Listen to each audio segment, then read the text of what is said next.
दोस्तों, क्या तुम्हारा दिमाग भी इतना भरा हुआ है कि शांति भी तुम्हें अनकंफर्टेबल लगती है? फोन साइलेंट होता है पर दिमाग में नोटिफिकेशन चलते रहते हैं। व्हाट्सएप का रिप्लाई नहीं आया और दिमाग ने ऑलरेडी 10 स्टोरीज बना ली। इंस्टाग्राम स्क्रॉल करते हुए अचानक अपनी लाइफ सबसे बोरिंग लगने लगती है। अगर ये सब सुन के तुम्हें लगता है ये तो मेरे साथ होता है, तो ये कहानी तुम्हारे लिए है। दोस्तों, हम इसलिए परेशान नहीं होते क्योंकि हमारी लाइफ मुश्किल है। हम परेशान होते हैं क्योंकि हम हर थॉट को जरूरी समझ लेते हैं। पास का रिग्रेट, काश वो डिसीजन अलग होता। फ्यूचर का डर, अगर ये प्लान फेल हो गया तो। कंपैरिजन का प्रेशर, सब आगे निकल गए, मैं ही लेट हूँ। और इन सब के बीच हम प्रेजेंट को भूल जाते हैं। तो दोस्तों, ये कहानी है राहुल की। राहुल 24 साल का लड़का था, स्मार्ट, हार्ड वर्किंग, पर हमेशा रेस्टलेस। रात को बेड पर होता था पर दिमाग मीटिंग चला रहा होता था कि कल क्या होगा, करियर सही डायरेक्शन में जा रहा है या नहीं, मैंने गलत डिसीजन तो नहीं ले लिया। अलार्म लगाने से पहले ही कल का पूरा दिन इमेजिन कर लेता था। ऑफिस में काम करता था पर दिमाग घर की टेंशन में होता था। और जब भी फ्री होता तो गिल्ट होता कि कुछ प्रोडक्टिव नहीं कर पाया। धीरे धीरे उसकी नींद भी चली गई और स्माइल भी।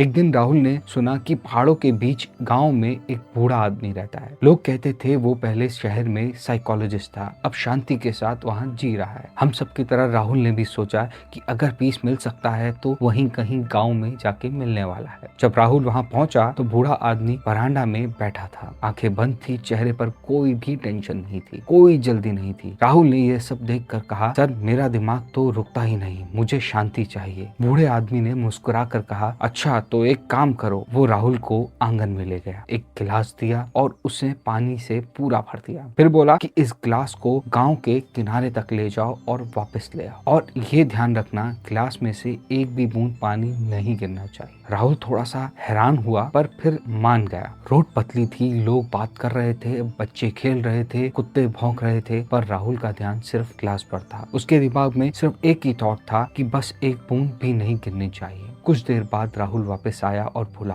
मैंने एक बूंद भी नहीं गिरने दी। बूढ़े आदमी ने पूछा, क्या तुमने बच्चों को खेलते देखा, डॉग्स की आवाज सुनी? राहुल ने कहा, नहीं, मैं सिर्फ क्लास पर फोकस कर रहा था। बूढ़ा आदमी मुस्कुराया और बोला, बस यही राज है। जब तुम प्रेजेंट मोमेंट में होते हो तो पास्ट और फ्यूचर के लिए दिमाग में जगह ही नहीं होती। तुम्हारा दिमाग शोर नहीं करता, तुम उसे शोर करने देते हो। हर थॉट इंपॉर्टेंट नहीं होता, हर आवाज सुननी जरूरी नहीं होती। तुम्हारा दिमाग भी एक ग्लास की तरह है, नोटिफिकेशन से भरा हुआ, लोगों के ओपिनियन से भरा हुआ, कंपैरिजन से भरा हुआ, अनफिनिश वरी से भरा हुआ। इसीलिए तुम थक जाते हो, चाहे तुम ज्यादा काम करो या फिर बिल्कुल काम ना करो। शांति पाने के लिए कुछ ऐड नहीं करना होता, कुछ चीजें हटानी होती हैं। हर थॉट को सच मानना बंद करो, हर चीज को कंट्रोल करने की कोशिश छोड़ दो। प्रेजेंट मोमेंट को लाइटली पकड़ो, जैसे राहुल ने ग्लास को पकड़ा था। उस शाम सूरज धीरे धीरे ढल रहा था, पंछी अपने घोंसलों की तरफ लौट रहे थे। राहुल भी घर लौट रहा था, पर उसका दिमाग पहले जैसे भरा हुआ नहीं था। उसने समझ लिया था कि पीस बाहर नहीं मिलती, ना ही किसी जगह में है, ना ही किसी इंसान में है, और ना ही किसी अचीवमेंट में। शायद तुम्हारी प्रॉब्लम लाइफ नहीं है, शायद तुम्हारी प्रॉब्लम सिर्फ इतनी सी है कि तुम्हारा दिमाग कभी खाली ही नहीं होता। बस अब 1 मिनट के लिए